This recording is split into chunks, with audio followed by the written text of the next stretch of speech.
rise immediately.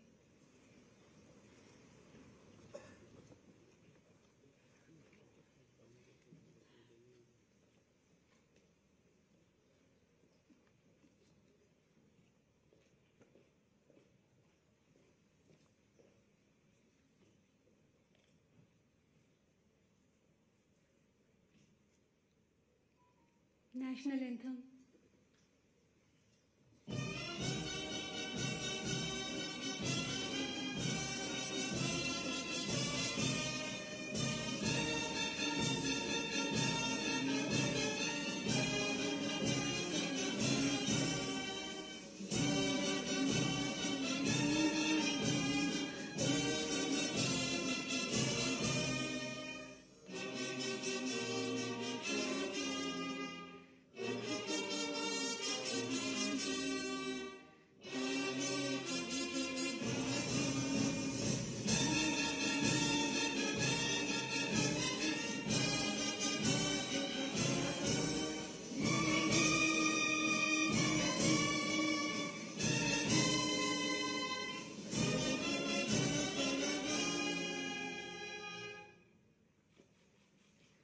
Everyone is requested to take their seats. May I request the Director cum Vice Chancellor of ICR IVRI deemed University to declare the 11th convocation open.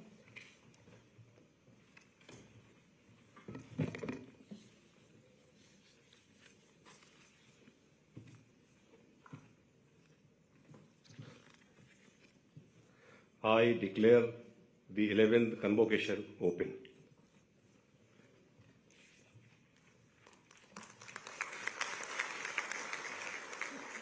The Director cum Vice Chancellor IVRI is requested to deliver the welcome address and present the Director's report, please. A very good morning to all of you. It is a matter of immense honor and pride for all of us to welcome the Honorable President of India, Srimati Draupadi Murmu ji, whose gracious presence has elevated this significance of this occasion.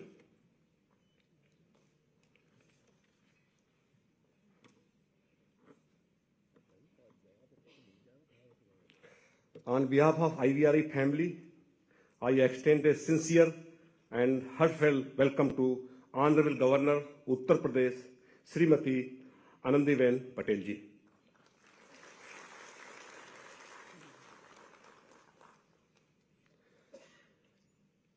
I also extend sincere and heartfelt welcome to Honorable Chief Minister Youth Uttar Pradesh, Sri Yogi Adityanath ji. My heartfelt thanks to Honorable Union Minister Agriculture and Farmer Welfare and Rural Development, Sri Shivraj Singh Chauhan ji. I also extend a sincere and heartfelt thanks to Honorable Governor Jharkhand, Sri Santosh Kumar Gangwar ji. My heartfelt thanks to Honorable Minister of State, Agriculture and Farmer Welfare, Sri Bhagirath Chaudhary ji. My sincere welcome to Honorable Secretary DARE and DG Indian Council of Agriculture Research, Dr. Magilal Jat ji. My sincere heartfelt welcome to Honorable DDG Animal Science, Raghavendra Bhatta ji. I also extend my warm welcome to esteemed dignitaries present in the hall and dear students.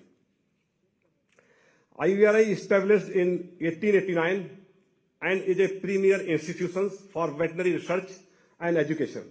The institute started training 1900, Postgraduate College of Animal Science in 1958, granted deemed university status in 1983. Institute has 3 campuses and 3 regional centers across the country. IVRI has made significant contribution to animal health, including the successful eradication of 4 major diseases and 1 disease interface from the globe. Currently, Institute is actively involved in controlling 4 diseases under National Animal Disease Control Program. To recognize Institute's contribution, Government of India has issued a special postal cover and stamp on 9 December 2014. IVRI provides services of national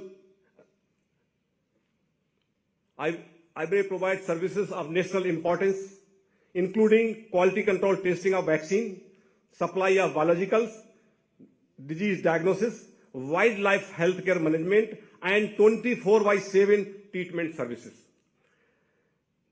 IVRI also provides services to the nation through various 6 ministries. IVRI is maintaining 14 precious germplasm of livestock and developed 2 breeds and registered 3 breeds of livestock.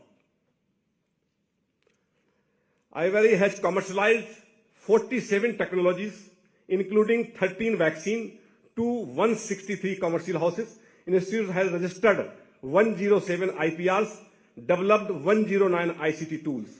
In 2024, IVRI implemented 210 research projects, including 87 externally funded with a total funding of 150 crores, and published 310 research papers with average impact factor of 2.47 per paper. During 2024, we organized 1,400 community outreach programs covering 1.4 lakhs beneficiaries. IVRI has also developed 40 startups and 216 entrepreneurs. IVRI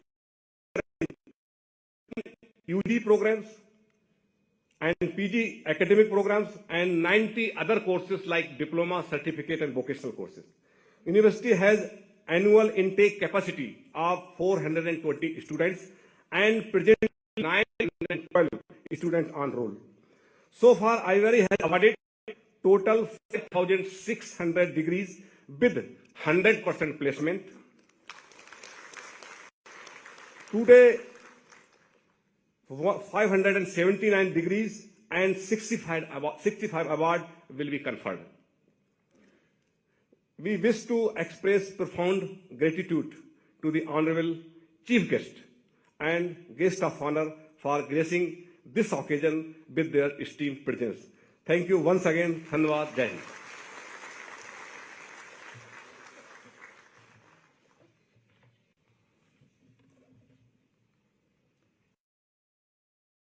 Thank you, sir. Honorable Union Minister of Agriculture and Farmers Welfare and Rural Development and President ICR, Shri Shivraj Singh Chauhan ji is requested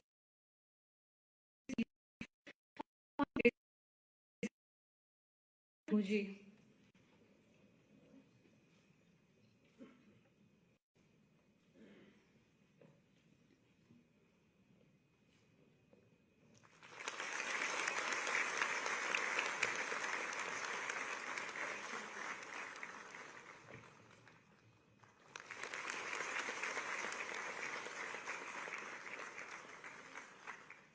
Secretary there and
Thank you.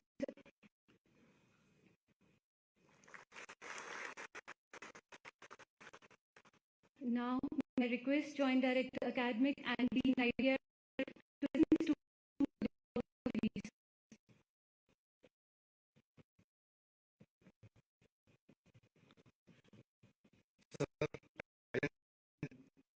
Candidates for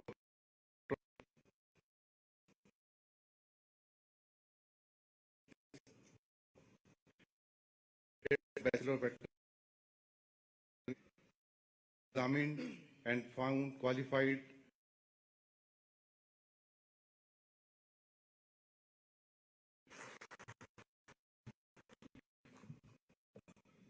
Sir, I present to you by virtue of the authority vested in me as the director of Indian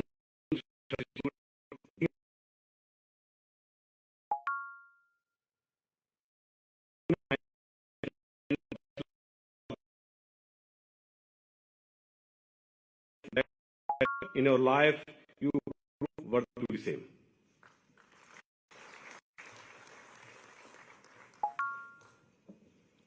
Thank you, sir. DRI is requested to present the students for award of degrees in absentia. Sir, 255 candidates who have been examined and found qualified for the award of degree of Doctor of Philosophy, Master of Veterinary Science, and Bachelor of Veterinary Science and Animal Husbandry are unable to present in person. I therefore pray that they may be admitted to the respective degrees in absentia.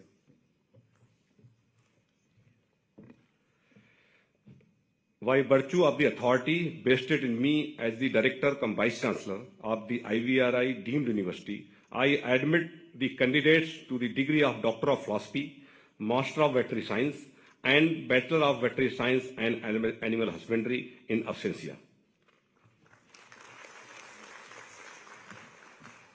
Thank you, sir. We shall now commence the presentation of Honoris Causa Award. To confer the honor, I respectfully invite Honorable Chief Guest, Srimati Draupadi Murmu ji. I request other dignitaries on the dais to accompany her, please. The Doctorate of Science Honoris Causa is awarded to Professor Dr. Pradeep Kumar Joshi ji, Honorary Chairman to the National Testing Agency, Chancellor CAU Imphal, Prag Jyotispur University, Guwahati. Professor Joshi has made outstanding contribution to higher education, reform in public administration and recruitment in public service in the country. He served as Chairman and member UPSC, Chairman Chhattisgarh and Madhya Pradesh Public Service Commission and Director NIPA. IVRI deemed university recognizes the outstanding and meritorious contribution of Professor Dr. Pradeep Kumar Joshi by awarding him the degree of Doctorate of Science Honoris Causa.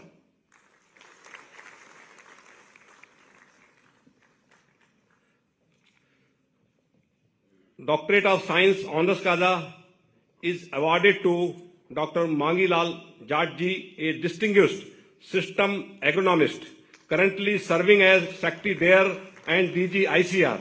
Prior to this, he was the DDG Research and Director of the Global Research Program at ICRISAT. He also served at CIMMIT and IRI. IVRI deemed university recognizes the meritorious contribution of Dr. Magilal Jatji by awarding him the degree of the Doctorate of Science Honoris Causa. Thank you. May I now request Honorable President of India to present the prestigious gold medals to our meritorious students. The gold medalists for the doctoral degree program are Dr. Rajkumar Patel for the academic year 2021-2022, Dr. Megha Sharma for the academic year 2022-2023.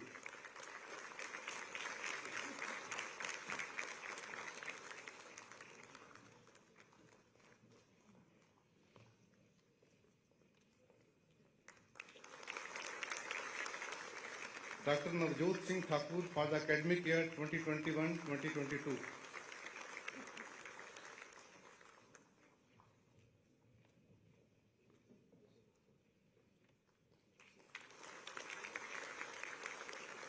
Dr. Khushbu Chaudhary for the academic year 2023-24.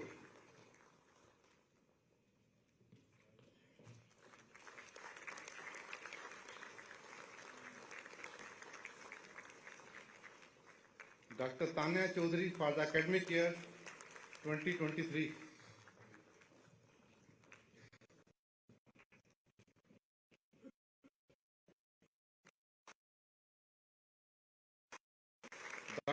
Tapsi for the academic year 2024.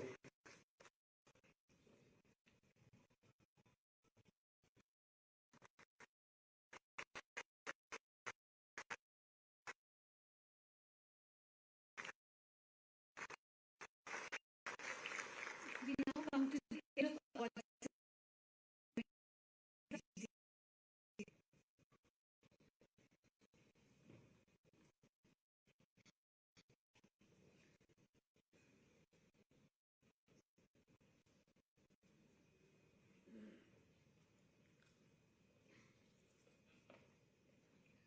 Now, I kindly request the Honorable Union Minister of Agriculture and Farmers Welfare and Rural Development, Shri Shivraj Singh Chauhan ji, to address the convocation gathering, please.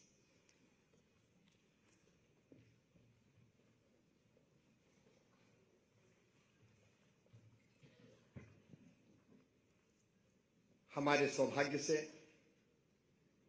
हमारे बीच पधारी भारत की महामहिम राष्ट्रपति, ज्ञान, भक्ति और कर्म तीनों का त्रिवेणी संगम जिनमें दिखाई देता है, श्रद्धेय श्रीमती द्रौपदी मुर्मू जी,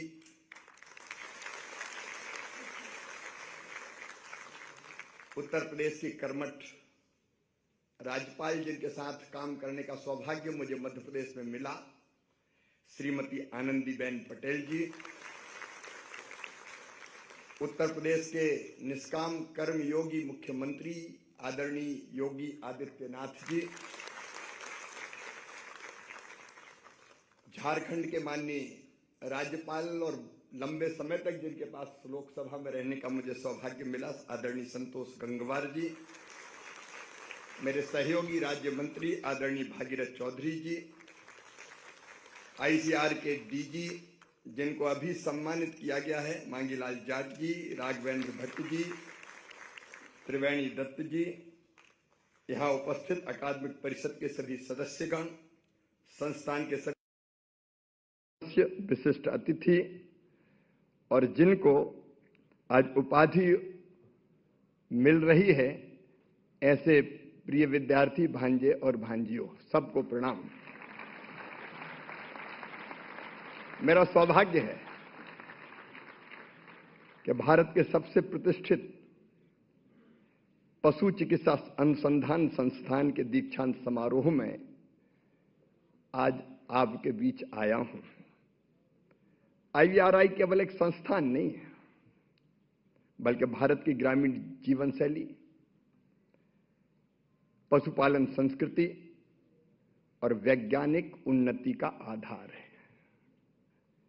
आज मैं विस्तार से उपलब्धियों पर चर्चा नहीं करूंगा, लेकिन यहां से निकले वैज्ञानिकों ने न केवल पशु चिकित्सा विज्ञान के क्षेत्र में, बल्कि ग्रामीण विकास, आजीविका, दुग्ध उत्पादन, टीका अनुसंधान, रोग निदान और जैव सुरक्षा जैसे मामले में केवल देश को नहीं, दुनिया को भी दिशा देने का काम किया है। मैं आपको बधाई देता हूं, आपका अभिनंदन करता हूं और अपने विद्यार्थी मित्रों से कहना चाहता हूं,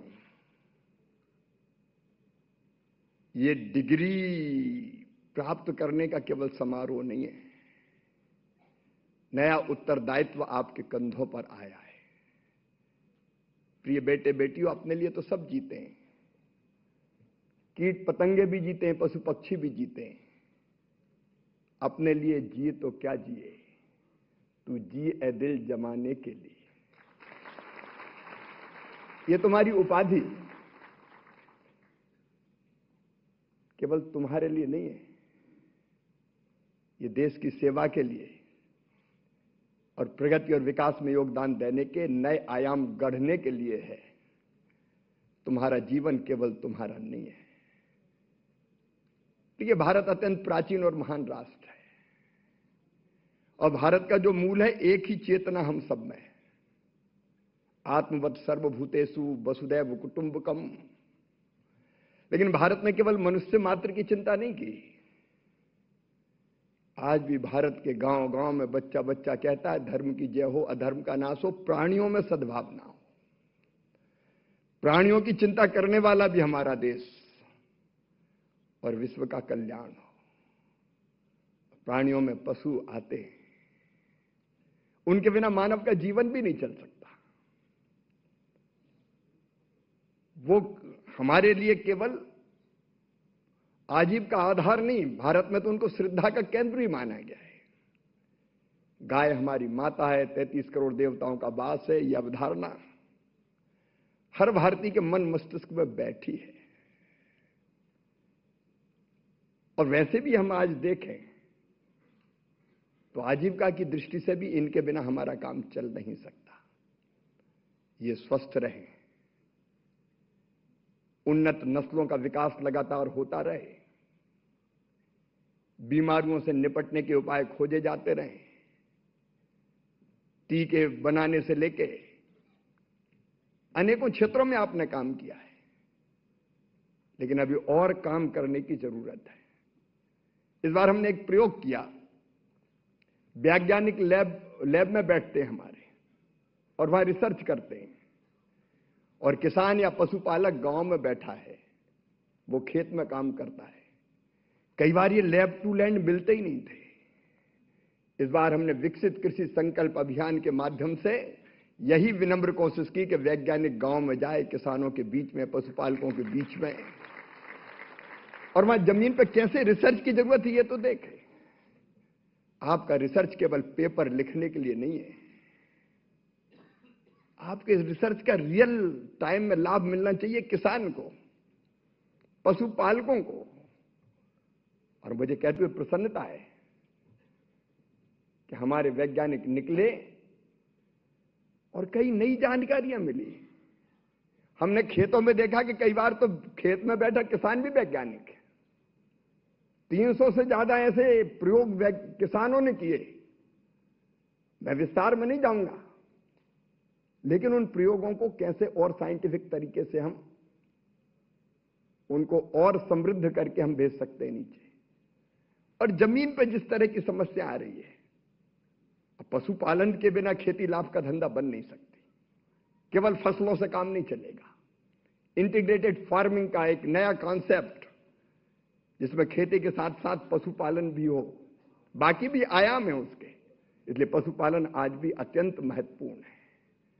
और इसलिए इस क्षेत्र में हमने अद्भुत काम किया है, इसमें कोई दो मत नहीं, लेकिन आगे निरंतर लगातार काम करते रहने की आवश्यकता है। प्रधानमंत्री श्रीमान नरेंद्र मोदी जी का संकल्प है विकसित भारत का निर्माण, और उनके नेतृत्व में एक वैभवशाली भारत, एक गौरवशाली भारत, एक संपन्न भारत, एक समृद्ध भारत, एक शक्तिशाली भारत और एक विकसित भारत के निर्माण का महाअभियान चल रहा है। लेकिन विकसित भारत के लिए विकसित कृषि और समृद्ध किसान, जिसमें पशुपालन का बहुत बड़ा योगदान है, और इसलिए निरंतर उस क्षेत्र में आप काम करते रहिए। अंत में मैं फिर एक बार अपने सभी उपाधि धारक बेटे बेटियों से कहना चाहता हूं कि नए उत्तरदायित्व के साथ आप मैदान में उतरिए। इसका उपयोग जरूर करना है, इस ज्ञान का। ये ज्ञान देने में समाज भी बहुत खर्च करता है आपके ऊपर, इसलिए इसका रियल लाभ हम किसानों को, पशुपालकों को, समाज को कैसे दे पाए, इसका प्रयत्न जरूर करना। मैं स्वामी विवेकानंद जी के इन शब्दों के साथ अपनी बात पूरी करूंगा कि तुम अपने आप को ये मत मानना कि हम अकेले हैं, हम क्या कर सकते हैं। स्वामी विवेकानंद जी कहते थे, तुम केवल 3.5 हाथ के हाड़ मांस के पुतले नहीं हो, अमृत के पुत्र हो, ईश्वर के अंश हो, अनंत शक्तियों के भंडार हो और अमर आनंद के भागी हो। पढ़ने के बाद तुम्हें बड़ा काम करना है, महान काम करना है, और याद रखना, व्यक्ति जैसा सोचता और करता है वैसा बन जाता है। मुझे पूरा विश्वास है कि तुम जिस क्षेत्र में भी जाके, देश के जिस हिस्से में भी जाके काम करोगे, नए आयाम स्थापित करोगे अपने देश के लिए, समाज के लिए और पशुओं के लिए भी, जीव जंतुओं के लिए भी। बहुत बहुत धन्यवाद।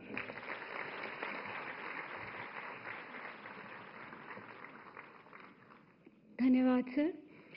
I kindly request the Honorable Chief Minister of Uttar Pradesh, Shri Yogi Adityanath ji, to address the convocation gathering, please.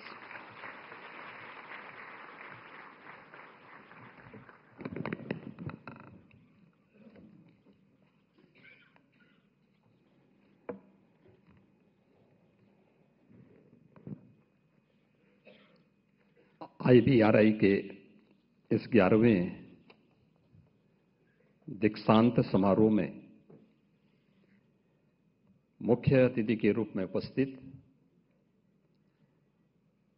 Bharat की महामहिम राष्ट्रपति आदरणीय श्रीमती द्रौपदी मुर्मू जी, उत्तर प्रदेश की माननीय राज्यपाल आदरणीय श्रीमती आनंदीबेन पटेल जी, केंद्रीय कृषि, किसान कल्याण व ग्रामीण विकास मंत्री माननीय श्री शिवराज सिंह चौहान जी, इसी माटी के सपूत और झारखंड के माननीय राज्यपाल श्री संतोष कुमार गंगवार जी, कृषि और कृषि कल्याण राज्य मंत्री भारत सरकार श्री भागीरथी चौधरी जी, सचिव DARE और DG ICAR doctor Mangilal Jat ji, director cum vice chancellor ICAR एवं IVRI डॉक्टर त्रिवेणी दत्त जी, आज के इस कार्यक्रम में उपस्थित उत्तर प्रदेश सरकार में मंत्रिमंडल के मेरे सहयोगीगण, माननीय जनप्रतिनिधिगण, IVRI के यहाँ के सभी फैकल्टी मेंबर्स, साइंटिस्ट, सभी अभिभावकगण और मेरे सभी युवा साथियों, उपाधि धारण करने वाले, प्राप्त करने वाले सभी यहाँ के उपाधिधारक बहनों और भाइयों, मैं सबसे पहले आदरणीय राष्ट्रपति जी का भारत के इस पौराणिक और ऐतिहासिक नगरी, जैसे हम नाथ नगरी के रूप में मानते हैं, जानते हैं, आगमन पर उत्तर प्रदेश सरकार और उत्तर प्रदेश के नागरिकों की ओर से मैं हृदय से स्वागत करता हूं, उनका अभिनंदन करता हूं। महामहिम के संज्ञान में मैं इस बात को लाना चाहता हूं कि ये भारत की पौराणिक नगरी है और पांचाल देश के रूप में इसकी एक पहचान थी महाभारत कालखंड में। यहां पर 7 प्राचीन देवादिदेव महादेव के मंदिर हैं, जिन्हें हम नाथ कॉरिडोर के रूप में वर्तमान में विकसित कर रहे हैं, जिनमें श्री अलखनाथ मंदिर, श्री त्रिबटीनाथ मंदिर, बाबा बनखंडी नाथ मंदिर, बाबा धोपेश्वर नाथ मंदिर, श्री तपेश्वर नाथ मंदिर, श्री मणिनाथ मंदिर और श्री पशुपतिनाथ मंदिर, ये इस बरेली की पौराणिक पहचान के प्रतीक हैं। मंदिरों की ये श्रृंखला जहां इस नगर को एक नई पहचान देती है, वहीं आधुनिक भारत में 136 वर्ष पहले IVRI के संस्थान ने इस नगर को एक पहचान दी और स्वतंत्र भारत में ये सभी तो इसकी पहचान के कारक थे ही, लेकिन एक समय ऐसा भी था जब झुमके के रूप में इस बरेली की पहचान बन गई। लेकिन आज ये हम सब के लिए एक बहुत ही गौरवमयी क्षण है जब हम यहां पर भारत गणराज्य के आदरणीय राष्ट्रपति जी के स्वागत के साथ साथ भारत की इस वर्तमान पीढ़ी को इस क्षेत्र में उनकी डिग्री अवार्ड करने के समारोह के साक्षी बन रहे हैं। अत्यंत महत्वपूर्ण क्षण है, क्योंकि जब हम लोग मंच पर आए थे तो यहां पे सभी लोग एकदम शांत बैठे हुए थे। तो पहले तो मैं समझ नहीं पाया कि इतनी शांति क्यों है। फिर मुझे लगा कि वास्तव में ये शांति होनी भी चाहिए, क्योंकि एक मूक पशु की आवाज को आपके कार्यों के माध्यम से, आपके शोध के माध्यम से एक नया जीवन मिलता है। और मिलता ही नहीं है, IVRI की सेवाएं हम लोग उत्तर प्रदेश में केवल पशुधन के क्षेत्र में नहीं लेते, हर प्रकार के जीव जंतुओं को एक नया जीवन देने में IVRI की बहुत सराहनीय सेवा यहां पर हम लोगों को प्राप्त होती है। और ये हमारा गौरव है कि बरेली के माध्यम से उत्तर प्रदेश और उत्तर भारत इन सेवाओं से लगातार लाभान्वित होता है। मैंने इन सेवाओं को बहुत नजदीक से देखा था वैश्विक महामारी के दौरान, जब कोविड-19 के खतरे सामने आए थे। तो उस समय एक चैलेंज था, क्योंकि कोविड-19 के प्रारंभिक समय में जांच एक चुनौती थी। IVRI आगे आया और एक नोडल केंद्र के रूप में इसने कोविड-19 की जांच में उत्तर प्रदेश सरकार को अपना सहयोग दिया। यानी केवल पशु पक्षियों के लिए ही नहीं, मनुष्यों के जीवन को बचाने के लिए, कोविड-19 की जांच के लिए, और 2 लाख से अधिक जांच करने में एक बड़ी भूमिका का निर्वहन उस समय किया। और एक और परीक्षा का दौर हमारे सामने तब आया था जब मैं देख रहा था lumpy skin disease first phase में जैसे तैसे बीमारी से मुक्ति मिल पाई थी, लेकिन सेकंड वेव जब आया तो उत्तर प्रदेश में, ईस्टर्न यूपी में तमाम प्रकार से गोवंश इसकी चपेट में आने लग गया। हम लोग चिंतित थे। उस समय मैं देख रहा था कि हमारी नौकरशाही इसकी परमिशन नहीं दे रही थी टीके की, और संजोग ये था कि गोरखपुर में हमारे मठ की गौशाला के भी कुछ गोवंश इसकी चपेट में आ गए। तो मैं स्वयं वहां गया, IVRI के वैज्ञानिकों को हम लोगों ने वहां बुलवाया। उन्होंने वहां पे कहा कि इनके लिए वैक्सीन इनको देना होगा, लेकिन वैक्सीन अभी परीक्षण के उपरांत परमिशन के लिए लंबित है और उसके बाद ही हम दे पाएंगे। खैर, ये प्रक्रिया आगे बढ़ी। मुझे थोड़ी हिचक थी कि कैसे होगा, क्योंकि गौवंश बड़े पैमाने पर इसकी चपेट में आ रहे थे। खैर, उस समय के मंत्री माननीय पुरुषोत्तम रुपाला जी से मैंने टेलीफोन से भी बातचीत की और उनका एक सकारात्मक सहयोग प्राप्त हुआ। IVRI ने अपनी वैक्सीन वहां पर लगाई और मैं, यानी ऐसे चमत्कारिक परिणाम हमें देखने को मिले। Lumpy skin disease vaccine Uttar Pradesh ने जो वैक्सीन इस संस्थान ने विकसित की उसको उत्तर प्रदेश में हम लोगों ने परीक्षण करके लगवाया और लंपी स्किन डिजीज पूरी तरह समाप्त हो गई।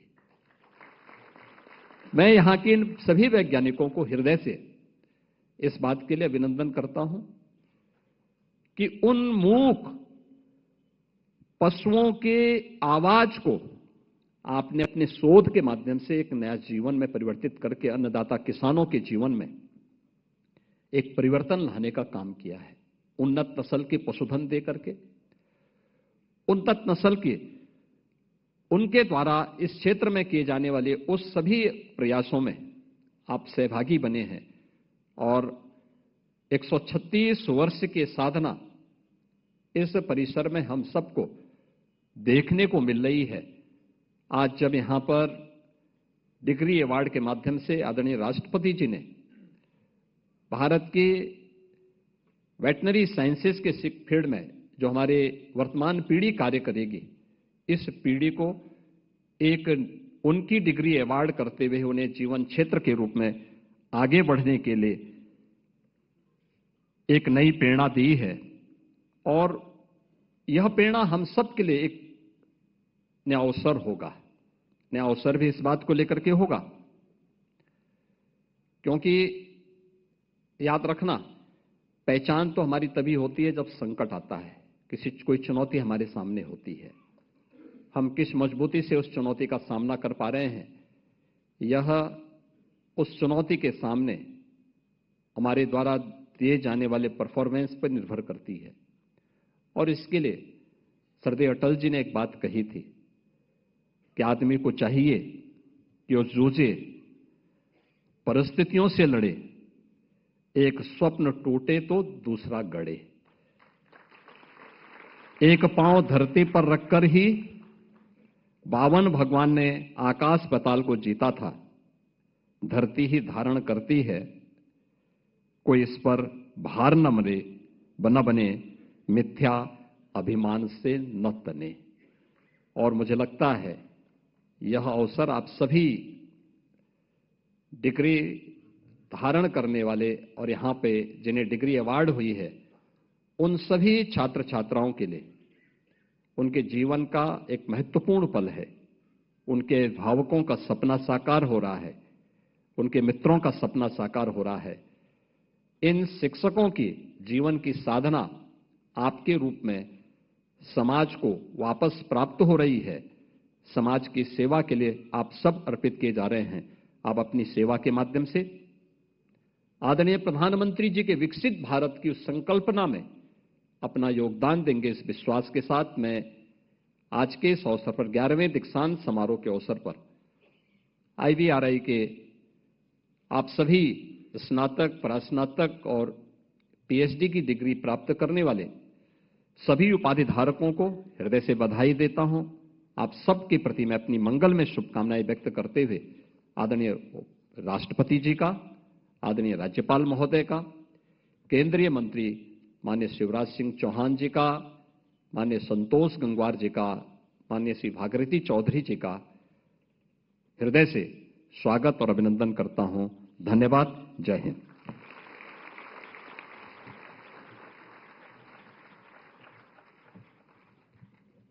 धन्यवाद sir. May I now invite the Honorable Governor of Uttar Pradesh, Shrimati Anandiben Patel ji, to kindly address the convocation gathering, please.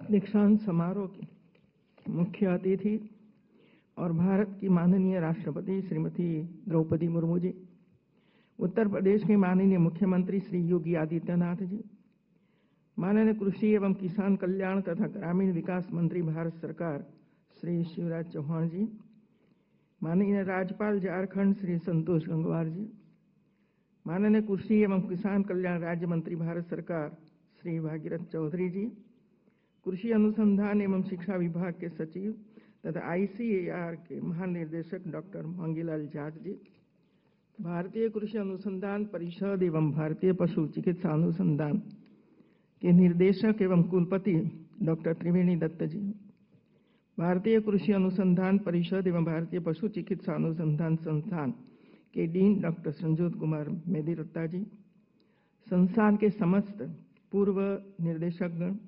कुलपतिगण, अतिथि, विशिष्टजन एवं वैज्ञानिक भाई और बहनों, प्रिय छात्र और छात्राएं, देवी और सज्जनों, यूनिवर्सिटियों में पढ़ने वाले सभी छात्र छात्राएं अपने अपने तरीके से अपने अपने विभागों में अच्छा काम कर रहे हैं, पढ़ रहे हैं। और ये है कि भाई श्रेष्ठ काम किया हो उसको गोल्ड मेडल, अलग अलग प्रकार के मेडल मिलना चाहिए। और इसी वजह से कभी कभी मैं कहती हूं कि पहला क्रम और दूसरे क्रम में कोई खास अंतर नहीं होता है, 1-2 अंक का ही अंतर होता है। और इसी वजह से जिसको भी अवार्ड न मिला हो उसको निराश नहीं होना चाहिए, उसको भी खुशहाली होनी चाहिए मित्रों। ये सालों से परंपरा चलती आ रही है दीक्षांत समारोह की, और करना भी चाहिए।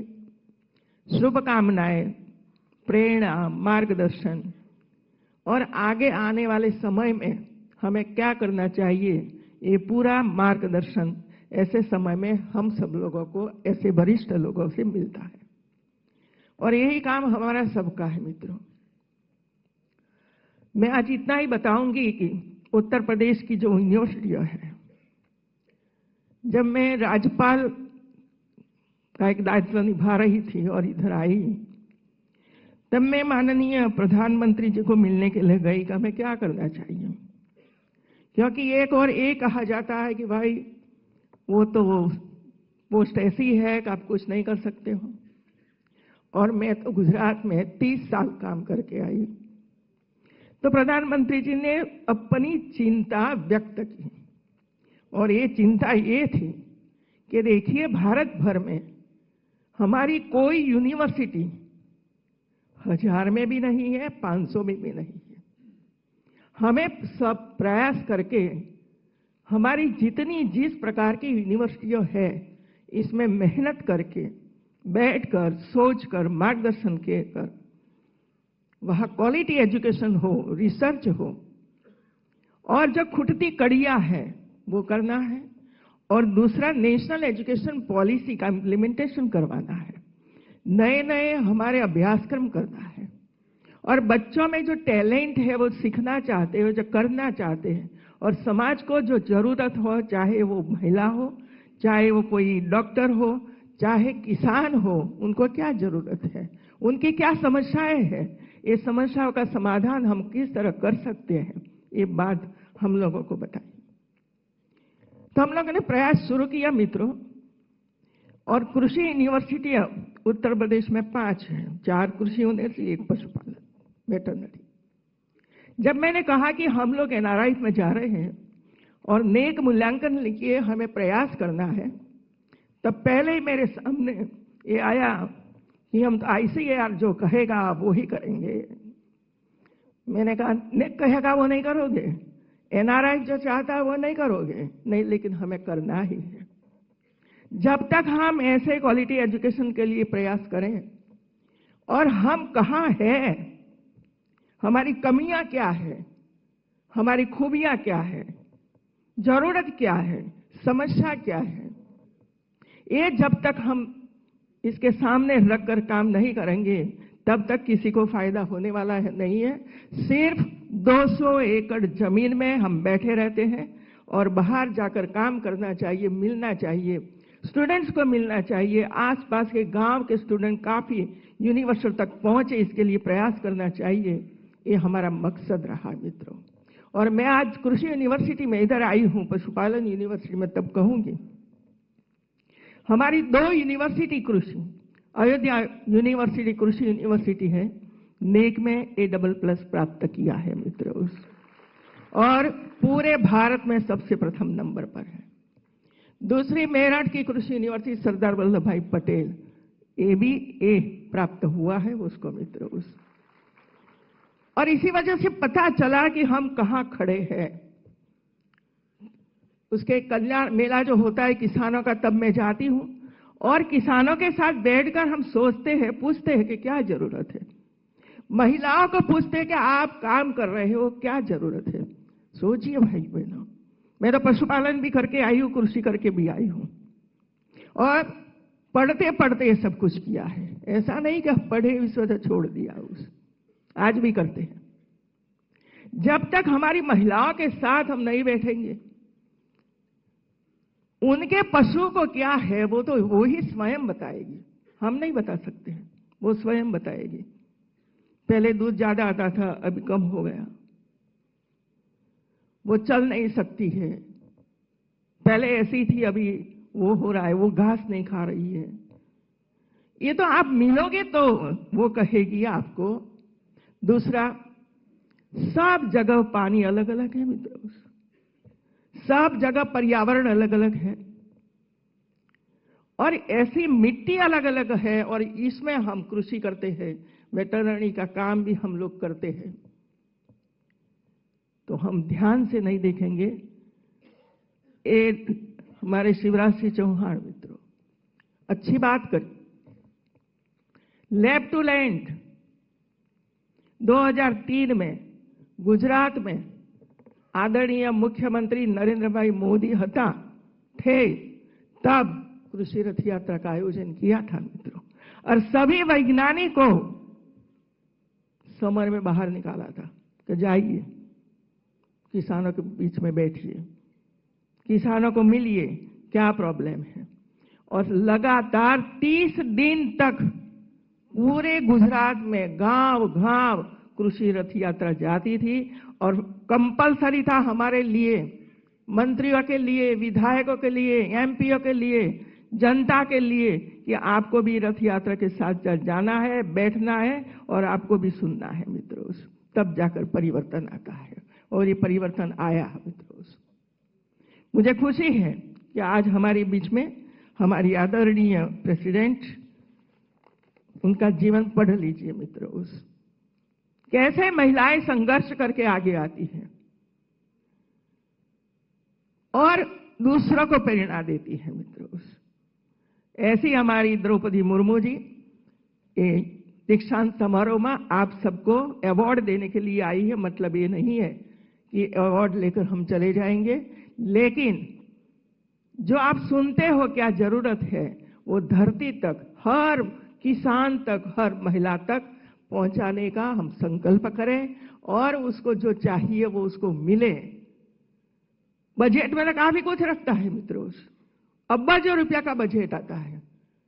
मैं पढ़ती हूं सब बजट और दीक्षांत समारोह में बताती हूं कि भाई ये इतना बजट है, इस विषय में इतना बजट है, प्रोजेक्ट कितने बनते हैं और प्रोजेक्ट के हिसाब से कितना बजट हम लेकर आते हैं। ये भी सोचना तो साथ साथ में सोचना पड़ेगा, आप सबको सोचना पड़ेगा। और बजट का उपयोगी ना हो और बजट सरेंडर करना पड़े, वो तो हमारे लिए गौरव नहीं है मित्रों, बदनामी है कि हम बजट भी उपयोग नहीं कर सकते हैं। ऐसे हमारी स्थिति बनी हुई है और इसी वजह से आप सबको मैं यही कहना चाहती हूं कि जितना भारत सरकार का जितनी योजनाएं है, आप कौन सी योजना को उपयोग कहाँ कर सकते हैं, ऐसे प्रोजेक्ट तैयार करके वहाँ भेजना चाहिए, वहाँ मिलना चाहिए, समझाना चाहिए और वो बजट लेकर आना चाहिए, उस पर रिसर्च करना चाहिए और किसानों तक पहुँचे इसके प्रयास करना चाहिए और हमारा पशुओं तक पहुँचे इसके लिए प्रयास करना चाहिए।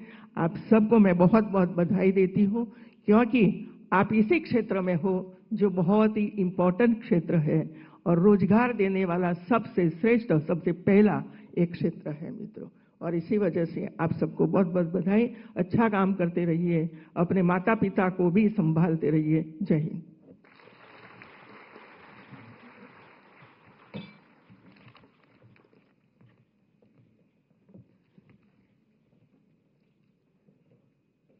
Thank you, ma'am.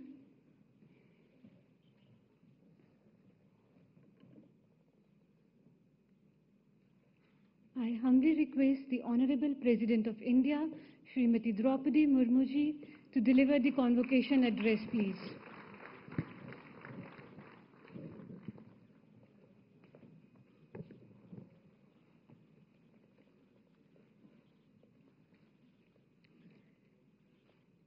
इस दीक्षांत समारोह में उपस्थित उत्तर प्रदेश की राज्यपाल श्रीमती आनंदीबेन पटेल जी, मुख्यमंत्री योगी आदित्यनाथ जी, केंद्रीय कृषि एवं किसान कल्याण और ग्रामीण विकास मंत्री श्री शिवराज सिंह चौहान जी, झारखंड के राज्यपाल श्री संतोष कुमार गंगवार जी, केंद्रीय कृषि एवं किसान कल्याण राज्य मंत्री श्री भागीरथ चौधरी जी, सचिव डीआर एवं महानिदेशक आईसीएआर डॉक्टर मांगीलाल जाट जी, इस संस्थान के निदेशक डॉक्टर त्रिवेणी दत्त जी, शिक्षकगण, कर्मचारीगण, छात्र छात्रा और अभिभावकगण, देवियों और स्वजनों।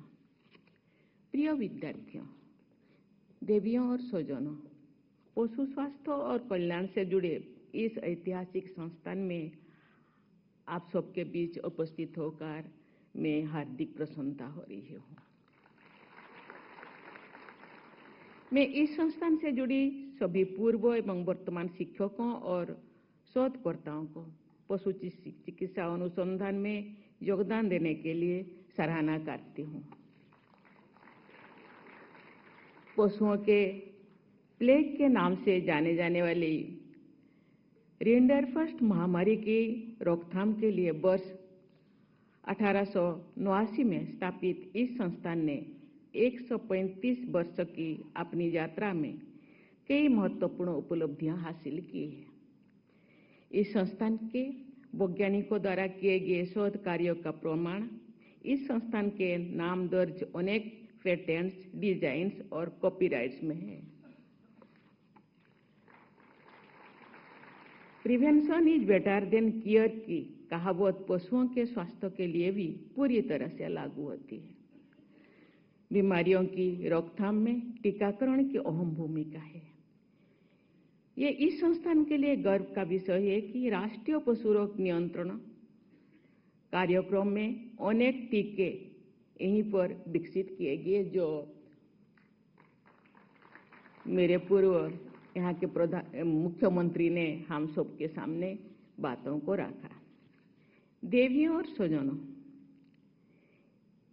ईशावास्यम इदम सर्वम के जीवन मूल्यों पर आधारित हमारी संस्कृति सभी जीव जंतुओं में ईश्वर की उपस्थिति को देखती है। पशुओं से हमारे देवताओं और ऋषि मुनियों का संवाद होता है। ये मान्यता भी उसी सोच पर आधारित है। भगवान के कई अवतार भी इसी विशिष्ट श्रेणी में है। ऐसे प्रसंगों को उल्लेख मैं यहाँ इसलिए कर रही हूँ कि जब आप एक चिकित्सक या शोधकर्ता के रूप में कार्य करें तो बेजुबान पशुओं के कल्याण की भावना अपने मन में हो। मैं जिस परिवेश से आती हूँ वह सहज रूप से प्रकृति के निकट है। मानव का वन और वन्य जीव जंतुओं के साथ सह अस्तित्व का रिश्ता है। सच कहे तो पशु और मानव का एक परिवार का रिश्ता है, जो विशिष्ट प्राणियों का संवर्धन होगा। अभी तो हम एक टेक्नोलॉजी और आधुनिक संस्कृति के जीवन शैली में जिंदगी जीते हैं। जब हम छोटे थे या पूर्व में अभी टेक्नोलॉजी का कोई साधन नहीं था, पशु ही हम लोगों का साधन और वही हम लोगों का बोल थे किसानों का। पशु के बिना किसान आगे नहीं बढ़ सकता, हाथ से काम नहीं कर सकता। इसीलिए पशु को हम पशु शब्द मुझे इतना ठीक नहीं लगता। ये हम लोगों का जीवन धन है।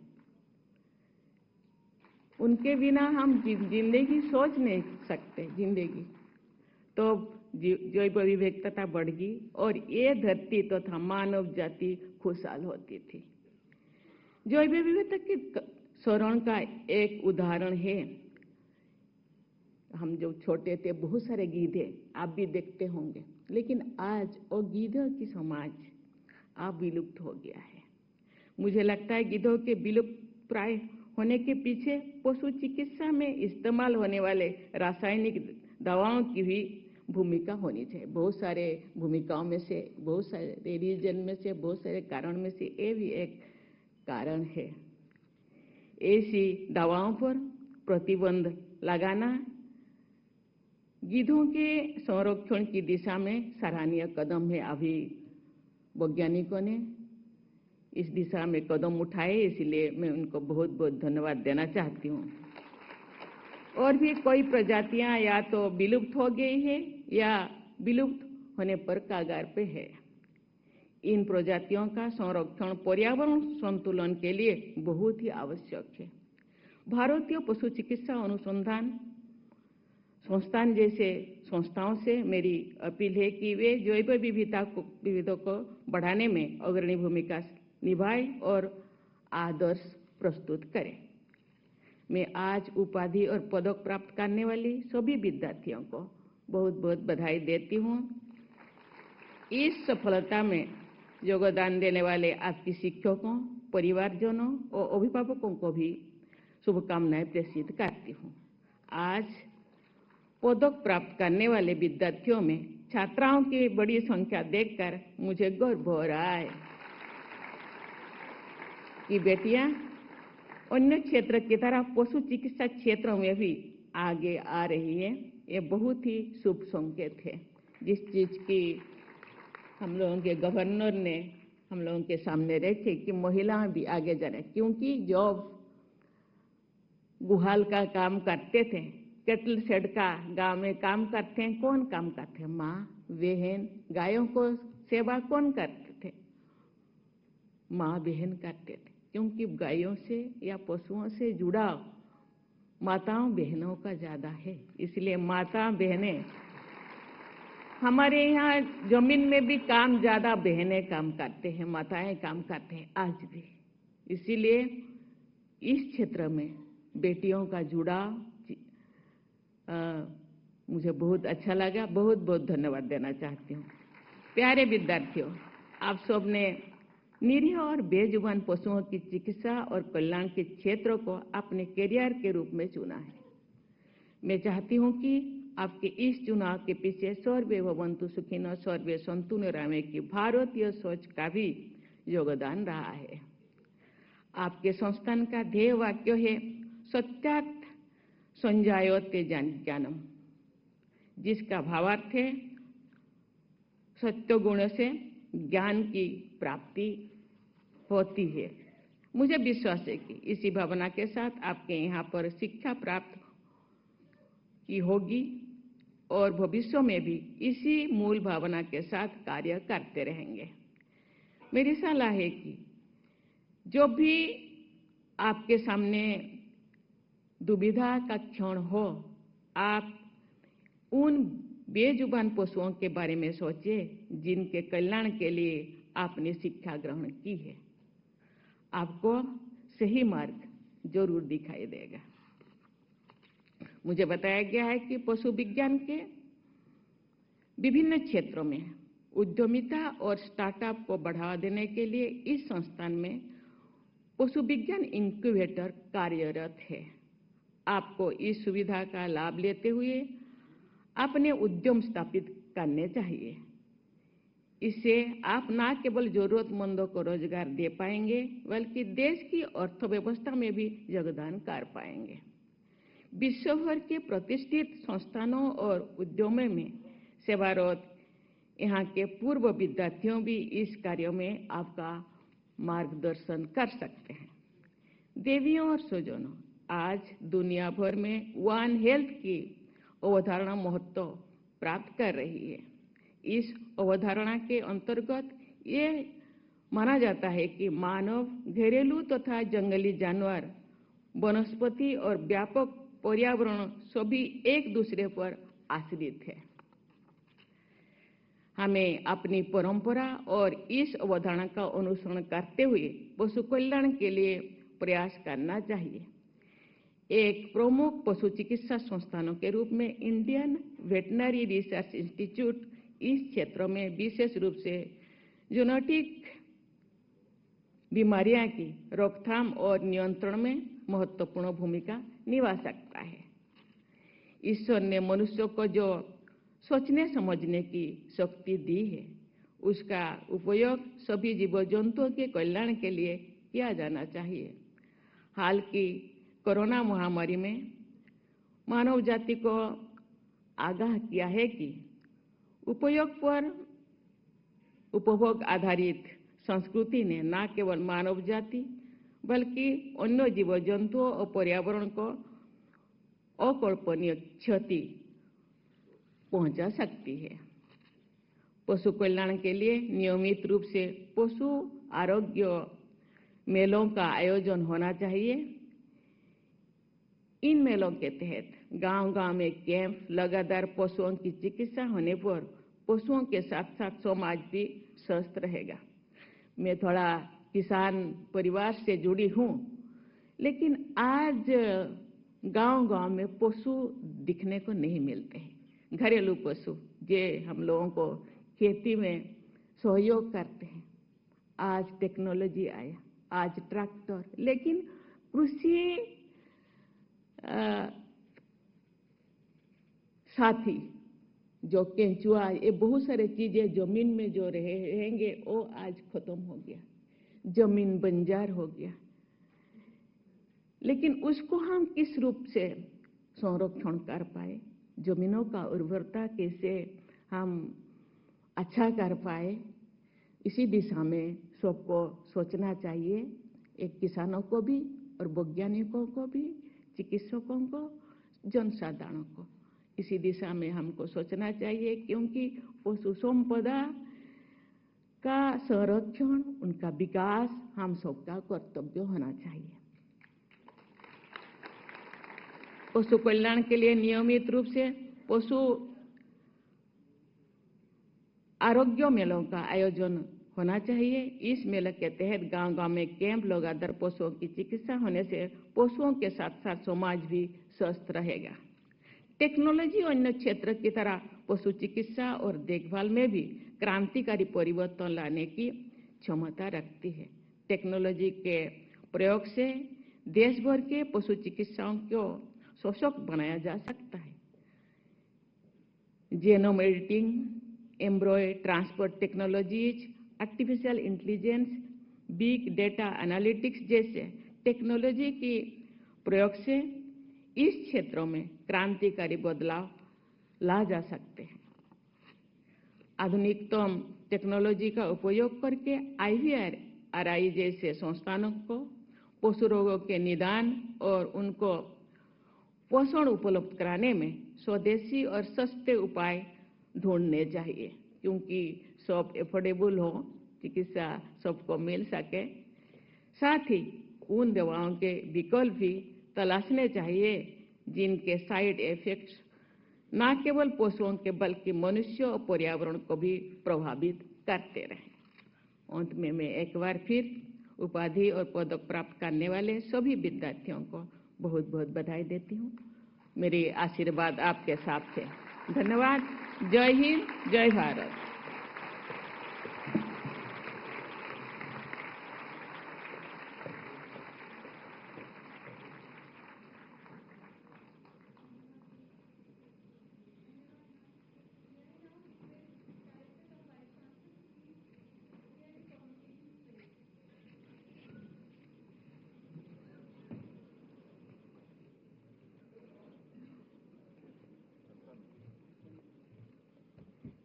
I declare 11th IVRI convocation closed. I request everyone to please rise for the national anthem.